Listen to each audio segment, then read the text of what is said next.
Hello dear students, कैसे हैं आप सब। आई होप कि यार आप सब बढ़िया होंगे, मस्त होंगे, पढ़ाई आपकी एकदम ठीक ठाक चल रही होगी। बात कर रहे हैं जे 2026 एस्पिरेंट के लिए, जिनके पास अब गिने चुने दिन बचे हुए हैं। बोले तो 100 डे। अब आप कहोगे सर 100 डेज बचे हुए हैं और आप कह रहे हैं गिने चुने दिन बचे हुए हैं, ये क्या बात हुई। तो आप जिस एग्जाम की तैयारी कर रहे हैं मेरे भाई, जेई मेन की जो आप तैयारी कर रहे हो, JEE Mains and JEE Advanced की जब बेटा हम लोग बात करते हैं, तो ये बचे हुए 100 दिन की जो स्ट्रेटजी है ये गिने चुने दिन में ही काउंट करनी पड़ी, क्योंकि सिलेबस बहुत ज्यादा है, ठीक है ना। तो 100 डे का क्या प्लान होना चाहिए, क्या स्ट्रेटजी होनी चाहिए आपकी, कैसे आपको चीजों को बेहतर करना होगा इन 100 डेज में।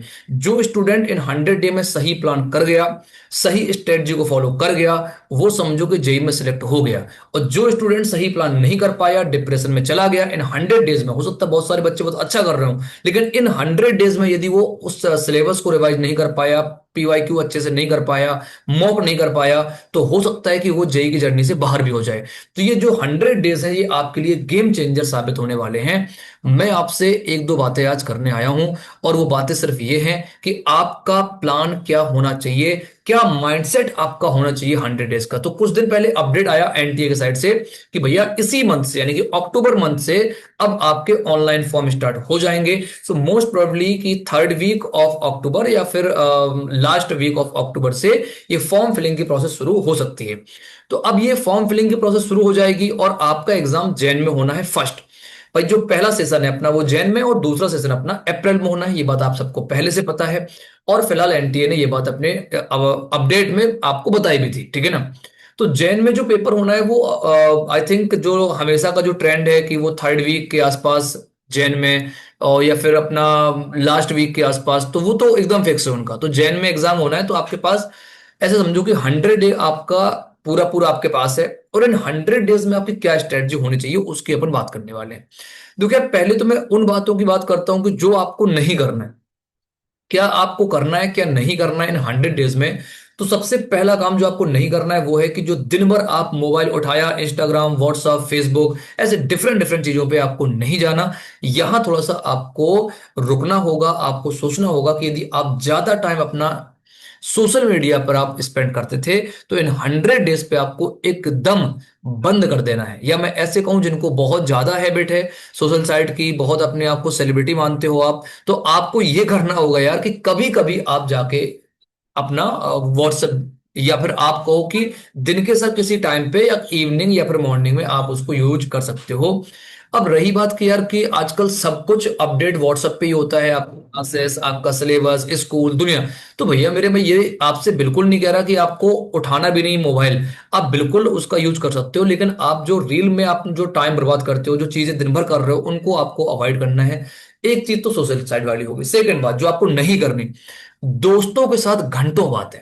घंटों बातें कौन सी वाली, कि भैया यार मेरा सिलेबस कंप्लीट नहीं हो रहा, मेरी ये प्रॉब्लम हो रही है, मैं कैसे पूरा सिलेबस बाइंड अप करूंगा, मैं कैसे स्ट्रेटजी प्लान करूं। तो दोस्तों के साथ जो आप स्ट्रेटजी प्लान करने का जो आइडिया है, उसे तुरंत अभी और इसी वक्त एकदम छोड़ दो, क्योंकि जिस कंडीशन में वो है कंडीशन में आप हैं। तो यदि आपको लगता है कि आप कुछ एकदम अलग करने वाले हैं उसके साथ घंटों बात करके, वो एकदम आपका टाइम बर्बाद होने वाला है।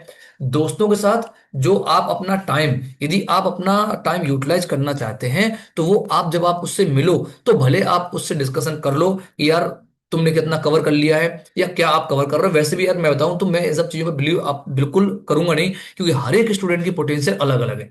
यदि आपके फ्रेंड जो हैं और वो आप एक साथ शुरू से अपनी पढ़ाई करते आ रहे हो साथ साथ पैरेलल में, कि यार तुम ये टॉपिक कवर कर रहे हो तो मैं भी ये वाला टॉपिक कवर कर रहा हूं, तब तक तो ठीक है यार। यदि आप एकदम से कुछ अपने डिप्रेशन में हो कि नहीं यार मुझे समझ नहीं आ रहा मैं अब क्या करूं, चलो दोस्त से मतलब बात कर लेता हूं, अपने फ्रेंड से घंटों जरा बात कर लेता हूं, तो भैया वो 100 डे जो अब स्टार्ट हो गए वो काउंटडाउन चल रहे हैं, 100, 99, 98, 97, फिर आप यहां फंस जाओगे क्योंकि आप सिर्फ बातें कर रहे होगे।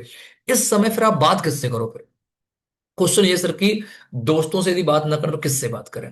आप अपने टीचर से बात करो, उससे आप अपनी बातें शेयर करो। जब टीचर से आप अपनी बात शेयर करोगे तो वो आपको बेस्ट सोल्यूशन बताएगा कि आपको क्या करना चाहिए क्या आपको नहीं करना चाहिए। दोस्त यार आपको वही आइडिया देगा जो आपके पास है, सिंपल बात है। या हो सकता है किसी के एक दो दोस्त ऐसे हों जिनको अपना प्रीवियस एक्सपीरियंस हो, ठीक है ना। जैसे मान लो कोई ड्रॉपर स्टूडेंट है, लेकिन मैं कहूंगा कि यार कि वो जो एक्सपीरियंस है ना यार, उनको आप मत फॉलो करो। सबकी अपनी अलग अलग पोटेंशियल है, अलग अलग आपके पास क्षमता है, आप यदि उस पे काम करो तो वो ज्यादा अच्छा है। आपका प्लानर आपका होना चाहिए, आपके पढ़ने के आवर्स आपके होने चाहिए। आपके फ्रेंड के आवर्स एकदम टोटली डिफरेंट करेंगे, और वो करने भी चाहिए यार, ठीक बात है क्या। किसी को एक फॉर्मूला बहुत आसानी से याद हो जाता है, किसी को नहीं याद होता, सबका अपना अपना यार पोटेंशियल है। सो इन 100 डेज में आपको भैया, मैंने आपको बताया दो दो काम जो आपको बिल्कुल नहीं करने। दोस्तों से घंटों बातें, स्टडी प्लानर के बारे में, क्योंकि आप केवल प्लान कर रहे होते हैं और वो कभी एग्जीक्यूट नहीं हो रहा होता, ठीक बात है क्या। एक बात कि आपको सोशल मीडिया से दूर रहना है, एकदम जान लगा दो यार इस समय। अब आपको ये तो बात होगी जो नहीं करना है, अब क्या करना है तो वो सुन लो जरा।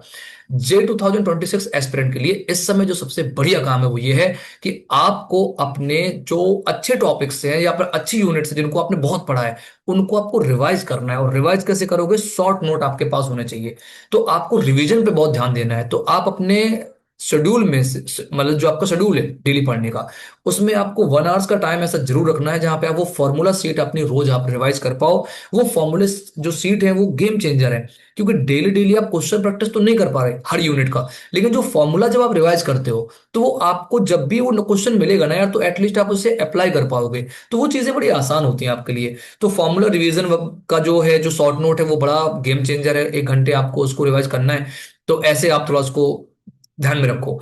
नेक्स्ट बात कि यार मॉक बहुत खास है। मॉक टेस्ट आपको देने, अब तो यार इतने सारे मतलब अलग अलग चीजें अवेलेबल हैं, इतने सारे ऐप आ गए हैं, ठीक है ना, जहां पे आप खुद मतलब एग्जाम क्रिएट कर पाओगे, ठीक है ना। और जो जो यूनिट आपकी अच्छी है उसके उसको आप क्रिएट करो, नंबर ऑफ क्वेश्चन क्रिएट करो, कितना टाइम देना है, ठीक है ना। तो बहुत सारी चीजें हैं। तो मैं कहूंगा कि यार आपकी वो यूनिट जो आपने बढ़िया से प्लान अभी तक नहीं की, उनका वेटेज ज्यादा है, उन्हें पहले उठाओ। अच्छा बात रही यार वेटेज की, तो देखो वैसे तो जेई ने जब से ये नंबर ऑफ शिफ्ट स्टार्ट हुई है, तो किसका कितना वेटेज है ये कहना एकदम बकवास बात हो गई है, क्योंकि वो कुछ भी पूछ रहा है। किसी शिफ्ट में उसी टॉपिक से क्वेश्चन आ रहा है, किसी में नहीं आ रहा है। तो मैं ऐसे कहूं कि एटलीस्ट आप उन यूनिट्स को जरूर अच्छे से कर लो जिनके लास्ट 5 साल में क्वेश्चन बहुत बढ़िया है। अब बात सर ये आई, सर हमें कैसे पता लास्ट 5 साल में कौन से क्वेश्चन किनसे ज्यादा आए हैं, आपने तो पीवाईक्यू कभी किए नहीं। तो जब आपने पीवाईक्यू जब कभी आपने लगाए नहीं है, तो आप कैसे डिसाइड करोगे यार मेरे भाई। तो आप अपने टीचर से एक बार जाओ, टीचर से मिलो, टीचर से पूछो कि सर मुझे पहले वो चैप्टर जो मुझे पहले करने चाहिए। जैसे मैं केमिस्ट्री की बात करूं तो केमिस्ट्री में आपको पहले फोकस करना चाहिए फिजिकल केमिस्ट्री वाले पार्ट में, क्योंकि फिजिकल केमिस्ट्री में क्या है कि आप क्वेश्चन बढ़िया से एकदम लगा लो, कुछ आपको करना नहीं फिर उसको दोबारा, क्योंकि अभी स्टार्टिंग में फिजिकल केमिस्ट्री के जो आप क्वेश्चन लगा लोगे, फॉर्मूला सीट अपनी बना लो, उसको पढ़ते रहना, फिर उसको मॉक के फॉर्म में कभी कभी करते रहना, तो चीजें आपके लिए आसान हो जाएंगी, ठीक है ना। ऐसे ही आपको हर सब्जेक्ट में ये काम करना है कि कब कब आपको कौन कौन से टॉपिक पे काम करना है। तो अपने टीचर से जरूर यार मतलब इस चीज के लिए मिलो, और अपनी पोटेंशियल के अकॉर्डिंग अपने स्टडी आवर्स बनाओ।